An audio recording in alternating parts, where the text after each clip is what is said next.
All right, hello there. So I'm just going to be doing a kind of a live reaction review of the Todd Howard GQ magazine. Guilty. The main mod was like, "Yeah, you should do a video on this." So yeah, we're doing it live. So Todd Howard on 10 years of Fallout 4 and the Elder Scrolls 6. We needed a creative reset. A decade on from its Game of the Year winning triumph, Todd Howard reminisces on how Fallout 4 changed as a studio, its TV adaptation, and playtesting the Elder Scrolls 6. Oh, what the hell is this? Okay, no, we're gonna pause you. Todd Howard wants you to know something straight off the bat.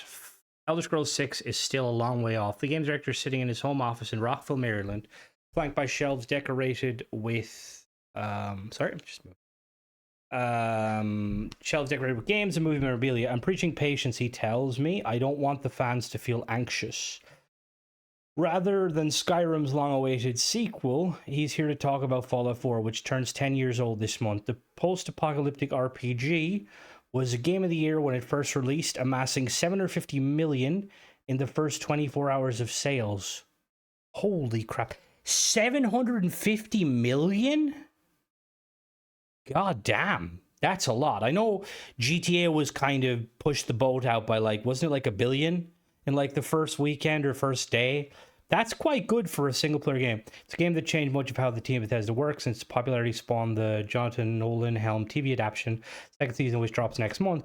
Over our hour-long conversation, Howard talks about his lasting memories of creating the most successful Fallout game. That must hurt. The New Vegas fanboys are crying. What makes the series best? Quests, and a little about what Bethesda is working on right now. Okay. So we saw you 2 years ago at the end of making Starfield that you were playing then. What are you playing now? I'm playing our own games. There are so many in between. I do play college football. It sounds ludicrous coming from me, but when someone doesn't make a sequel to a game you want, you really miss it. I miss that dearly. What are you working on right now? We have hundreds of people on Fallout right now with 76 and other things we're doing, but the Elder Scrolls is the everyday thing. Okay. How does it feel making the Elder Scrolls again? I do like to have a break between them where it is in a +1 sequel. I think it's good for audience to have a break. The Elder Scrolls has been too long, let's be clear, but we want to do something new with Starfield. We needed a creative reset. Has making games changed in the 10 years since Fallout 4? Hopefully we get better with every project. We will still make some of the same mistakes in development, but that's not abnormal. I usually say the term, if there's some level of anxiety for how we are going to pull it off, that's not bad.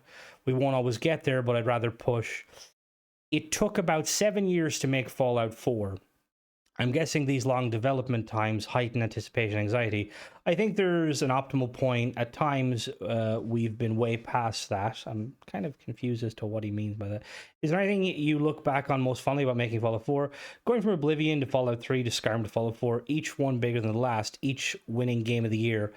I never took that for granted. Whenever I think about the projects, I picture the groups, years and years of your lives together. It's a bonding experience, but I've been going really hard for a long time. I took a sabbatical after Fallout 4 for 3 months. I hadn't had a break in 20 years. Did you miss work? You always have a little question mark. How am I going to feel coming back? But I was so excited. The night before I couldn't sleep, I knew we were going to be taking on new challenges with Fallout 76 and Starfield. I was making Fallout 4 relatively routine by comparison to those projects. If routine is working like mad dogs all the time, because we really did, it becomes a bit of an obsession. You get to a point in life where you spend more time in the fantasy world than with real people, so it's like, maybe I should touch some grass. What makes a great Fallout quest? Fallout is great because it can be a gonzo B-movie one moment and then a life or death trauma. It's what we spend a lot of time getting around the TV show. I think the best quest is one where the characters you meet, what they have done to survive and why. How do you feel about that? Them making the player a similar choice with similar stakes. Would Todd Howard survive in a post-apocalypse? I think I would do okay. I know now to go for antibiotics and the ammo first. Where would we find your skeletons while exploring the open world? Probably high on a hill overlooking a great landscape, having just completed Grognak the Barbarian Pip-Boy. Would you drink toilet water to survive? I don't know about these questions. What was the best game you worked on? I think Fallout 3 was the best, has the best opening. I think Starfield is by far the best gunplay and gameplay in areas. I think the varied landscape of 76 is really good, tonally and player agency wise. I think Skyrim is really good.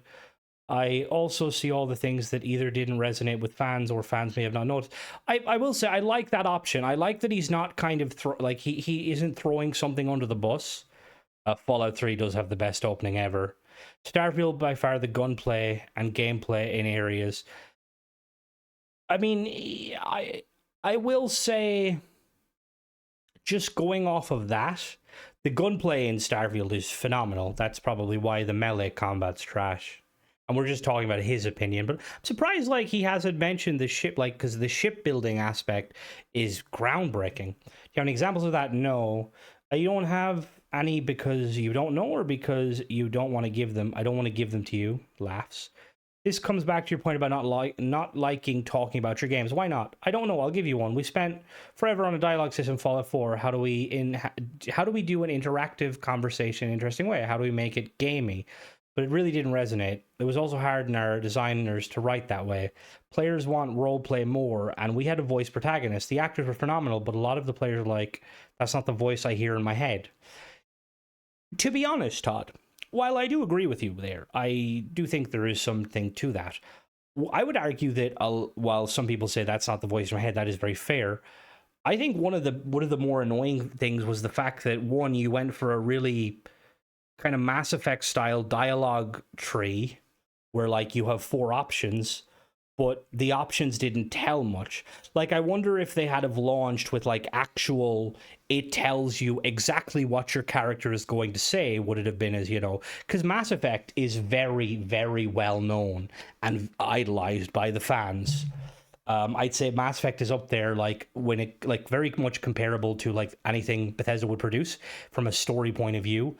And obviously, you know, people going Fallout 3 and New Vegas to Fallout 4 having a voice protagonist, I didn't mind it personally. I thought it was very cool, but I like Mass Effect, so I'm probably different. Each Fallout game has pretty different tone. Is that intentional?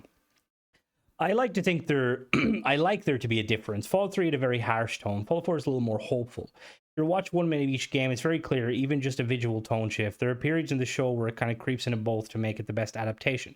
The second season of the TV show is a month out. Did you get to go on a set? Yeah, it was really a treat for me. Jonathan Nolan, the folks at Kilter Films, are so good visually.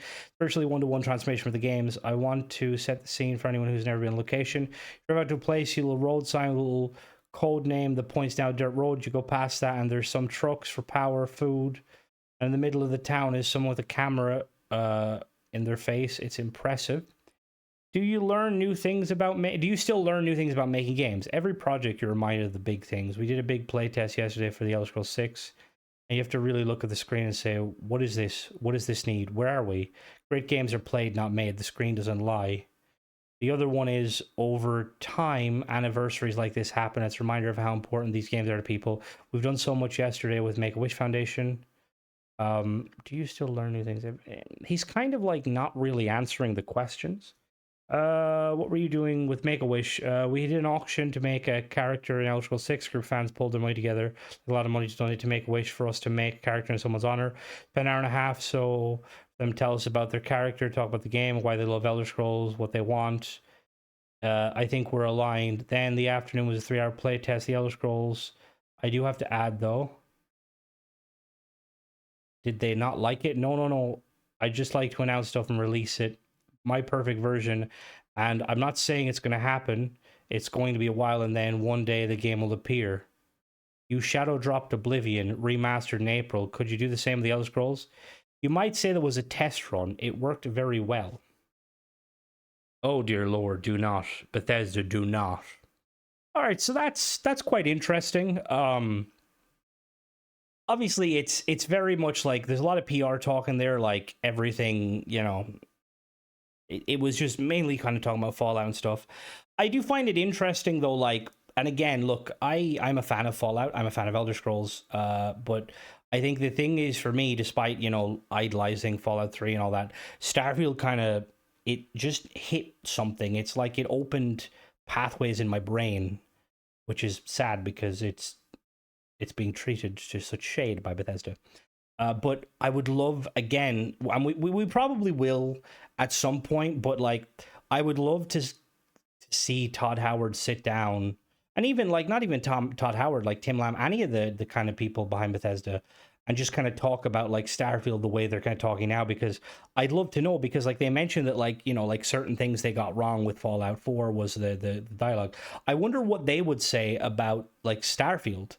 I probably think one of the biggest thing would they would probably say would be the procedural generation, and how it was very kind of not half-arsed, because it wasn't half-arsed. Probably a lot of like coding and development went into it. But yeah, that's pretty much it, guys. Let me know what you think. Yeah, hope you guys enjoy this. Bye bye.